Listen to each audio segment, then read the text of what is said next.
Започна реконструкцијата на градскиот стадион. По избраниот најпоголем понудувач на претходно распишаниот тендер, локалната самоуправа ја започнува првата фаза од реконструкцијата.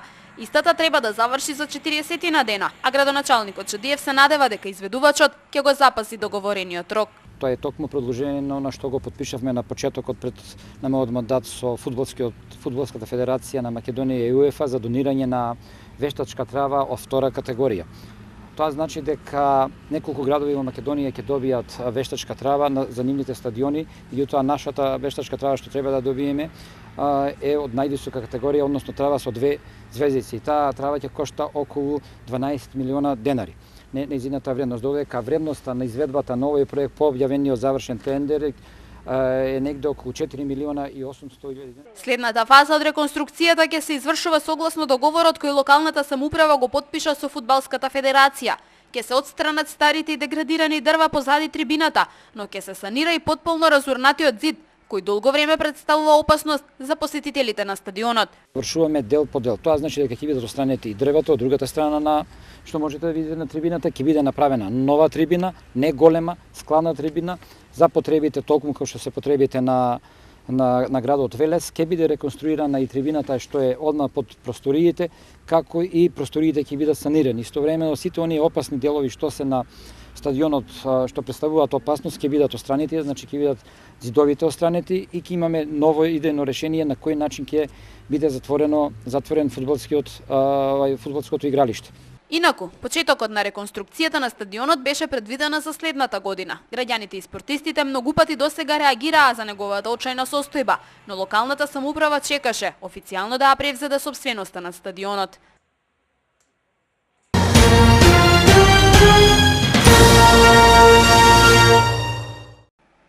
Четири и пол години казна затвор за новинарот Томислав Кежаровски за случајот ликвидација.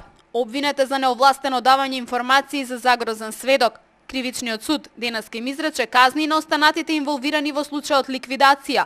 4 години и 6 месеци казна затвори за поранешниот јавен обвинител Ивица Ефремов. 5 години и 6 месеци за екс-судијата на Велешкиот суд Валентин Зафиров. 2 години и 6 месеци доби поранешниот судија на Велешкиот основен суд Иле Танев, а по година и пол добија Сабедин Джини Хофмани и Јане Павловски Тица. 1 година затвор за пензионираниот врховен судија Борис Николовски и за поранешниот судија во Велешкиот суд Сашко Лазаров. Обвинетите се во притвор од 28 мај. Судот го одби барањето на одбраната и одлучи 4 од обвинетите и натаму да останат во притвор. Осудени се за злоупотреба на службената положба, подкуп, незаконско издавање на податоци, посредување. Во текот на постапката обвинетите се жалеа дека судскиот процес е монтиран без никакви докази. По пресудата се огласи самостојниот синдикат на новинарите и медиумските работници, од каде велат дека синдикатот е запрепастен и згрозен од пресудата за колегата Томислав Кежаровски. Според синдикатот, пресудената казна за новинарот Кежаровски е пресуда на целата новинарска фела.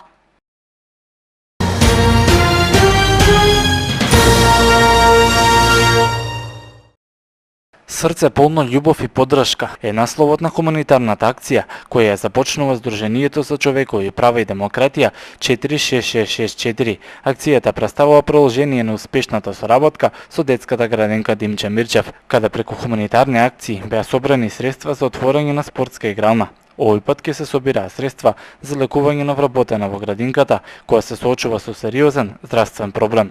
Затоа утре со почеток во 20 часот во Чао кафе организираме хуманитарна акција. Значи предвидено е како една забава, меѓутоа на истата решивме средствата кои што ќе ги собереме да ги донираме на една вработена на која навистина е неопходна помош. Ја користам приликата да ги поканам сите граѓани кои што сакаат и имаат можност да бидат хумани, да ни се придружат утре и да бидат дел од забавата. Хуманитарната забава Сдруженијето 46664 ја организира заедно со Лајонс клубот како и Сдруженијето Борка. Присутните граѓани ќе можат на лице место да одлучат колку и како ќе донираат. Не радува тоа што Чао кафе ни излегува во пресред, па ќе донираат одредена сума на средства. Исто така ќе има поставено и касички во кои што сите присутни ќе имаат можност да донираат онолку колку што сметаат дека можат пари за помош, а детската градинка пак во сопствената кујна ќе подготви вафли кои исто така ќе бидат пуштени во продажба, присутните ќе можат да ги купат и парите од продажбата на истите ќе одат во хуманитарни цели, значи со една единствена цел да и помогнеме на господјата на која сега е потребна вистинска помош и за која апелираме сите кои што можат да ни се придружат.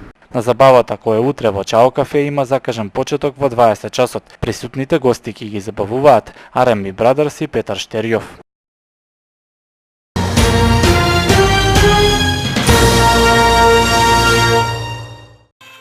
Со детски џагори и смеа беше испратена премиерната изведба на новата представа за деца на Велешкиот театар, насловена Принцезата и гускарот. 100 ученици од основното училиште Васил Главинов имаа честа први да ја погледнат куклената представа, која е најново продукцијско остварување на театарот Джинот, и режисерот и актерите, задоволни по првата изведба, велат дека се исполниле нивните очекувања. Да ви кажам, многу пријатно сум изненадена. Ова не ми е прва детска представа. Мислам дека беа многу тивки, многу внимаваа, дека и нив ги допре приказната, им беше интересно. Задоволна сум многу.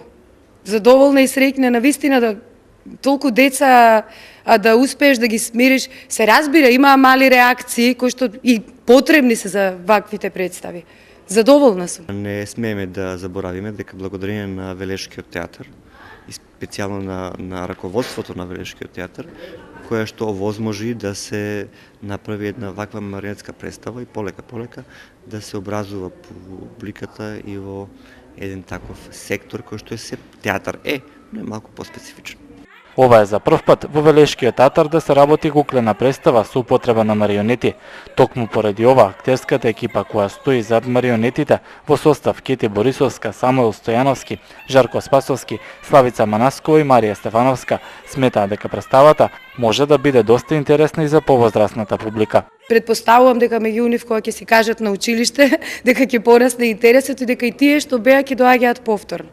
Јас повторно апелирам, би сакала и возрастни да доаѓаат, затоа што навистина ова е за прв пат во Велешкиот театар представа со кукли марионетки. И просто е убаво да се види. По премиерната изведба се очекува Принцезата и гускарот да си најде место во редовниот репертоар на театарот Джинот. Неделава пак треба да започнат и пробите за новиот проект, представата Кралот Лир.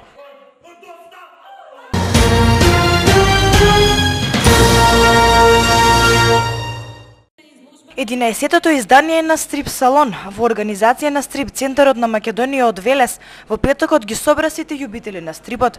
Изложбата свечено ја отвори министерката за култура Елизабета Канчевска-Милеска, која изјави дека стрип културата е од големо значење особено за помладата популација. Воедно изјави дека Министерството за култура е подготвено финансиски да ја поддржува стрип културата. Дека одината година ќе имаме што поголема поддршка и финансиска и логистичка во негувањето на стрип културата.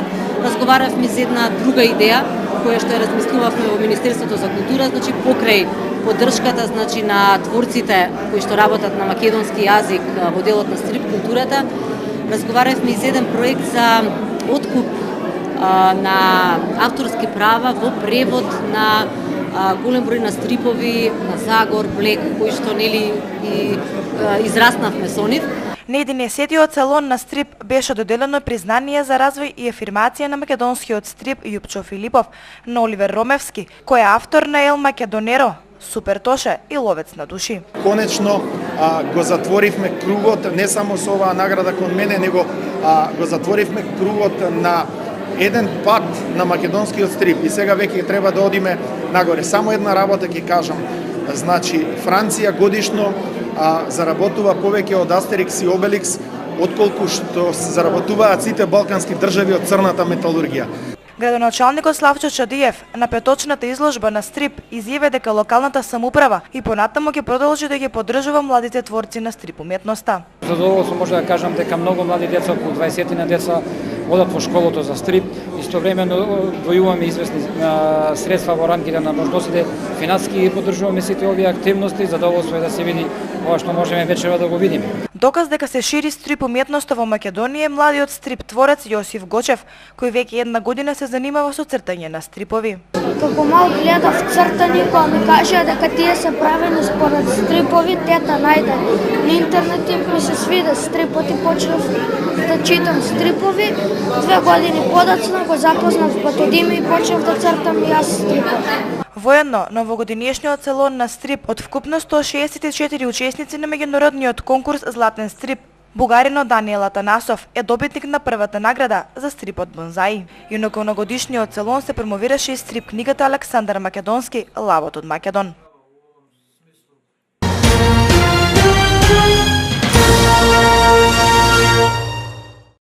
Бензините поскапуваат за половина динар, а дизелот и екстра лесното гориво за 1 денар, одлучи денеска регулаторната комисија за енергетика. Новата малопродажна цена на Евросупер БС95 ќе изнесува 78,5 денари, а на Евросуперот БС98 за 80 денари за литар. Евродизелот ќе се продава по 70,5 денари, а екстра лесното масло за домаќинство за 59 денари по литар.